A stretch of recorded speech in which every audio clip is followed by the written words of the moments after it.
Let's begin with breaking news coming to us from northern Gaza. Israeli forces are carrying out intense airstrikes on neighbourhoods and homes across Gaza City. These are the latest images of those strikes, airstrikes coming to us. They have hit the east of Gaza City.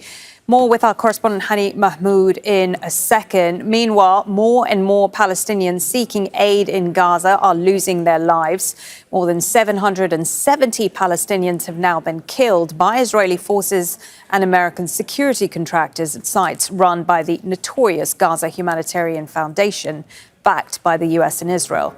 Now, these are pictures that have emerged from southern Gaza in the past few hours, where at least 8 people have been shot and killed. A large number of casualties have been taken to the Nasser hospital after an attack near a site operated by GHF in Rafah. Hundreds of starving Palestinians are being forced to move south in search of aid after the only remaining GHF food distribution centre was closed in the central part of the Strip. The group says it was shut down for maintenance work. That closure comes as the Israeli government reveals plans to forcibly transfer the entire population of Gaza to the south. Now, under the proposal, up to 600,000 Palestinians would be moved into a concentration zone in Rafah. Once inside, they wouldn't be allowed to leave. Let's go to Hani Mahmoud, who is live in Gaza City. So, Hani, I mentioned a series of Israeli intense strikes that have taken place not far from where you are in the last 15 minutes or so. What more are you learning about what's happened?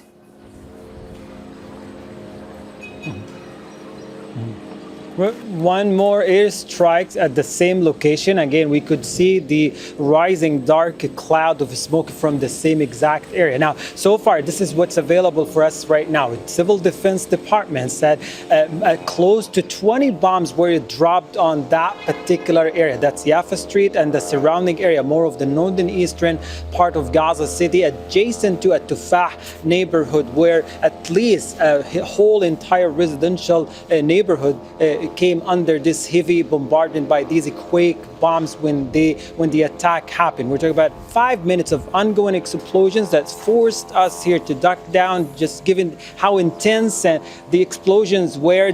Followed that the waves of shocks that shook the buildings that we are staying in for about half a minute, followed by again the heavy, dense presence of the drones in the area and surrounding the area where the bombing happened. Now, Civil Defense Department reported they are unable to reach the bomb site. They are 2 streets away. Just given the ongoing attacks now, there are quadcopters that have been deployed by the Israeli military in what seemed to be an attempt to prevent civil defense crew members, paramedics from getting to the areas and possibly save lives here, save those who were caught in this bombing. We're talking about an area that is densely populated with many of the people, the local residents, the displaced peoples in that area. Particularly at this time of the day, it tends to be quite busy. People try to go out to the streets, run away from the heat of the tents, pick up whatever food they find available in the streets or from the street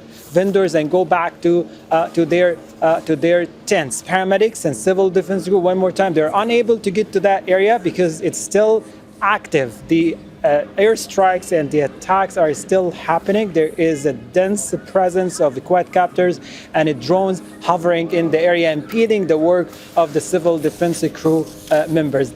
We're waiting for an official statement to explain what happened exactly there. What was the nature of this attack? Why did it happen? We're talking about close to 20 bombs that were dropped there. That's based on the assessment of the Civil Defense Department. An extremely intense attack from what we are hearing, Hani. And I wonder if we could make a link to the news that we got earlier today that the Gaza Humanitarian Foundation site in Gaza City had been shut down this week as well. Do you think the two could be linked?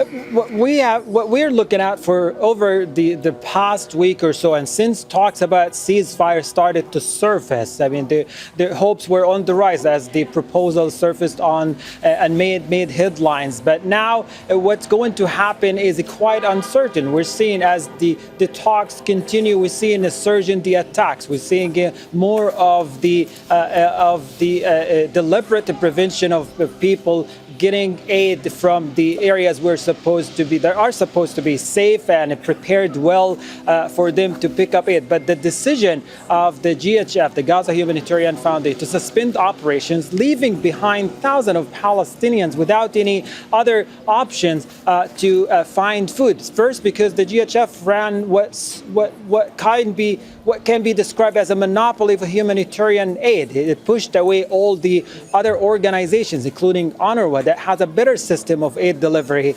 They had a trusted relationship with the civil societies and the civilian population. It pushed all of this aside and ran this monopoly of aid distribution, providing zero safety, zero protection measurements for people to pick up food from these areas. And now leaving behind thousands and thousands of desperate families, desperate for food parcels, for a sack of flour, with no options, and almost they are pushed now to make these decisions where they have to look into more dangerous alternatives. For example, waiting for trucks coming from the northern crossing that has always involved with the ongoing violence, the deliberate shooting by the station tanks in that area, let alone the power vacuum created by month of devastation and destruction, allowed for the creation of looters and organized army groups who are stealing and causing much of the chaos going on under the protection of the Israeli military. It does seem to be linked together, the attacks, while at the same time it enforced dehydration and starvation, all funnel into one conclusion, or channel to one conclusion, make people fed up with the area. When it's unlivable, people will tend to leave, which brings us to this point. It's not voluntary. People are forced to act this way. Hani, Mahmoud there live in Gaza City. Thank you for your reporting.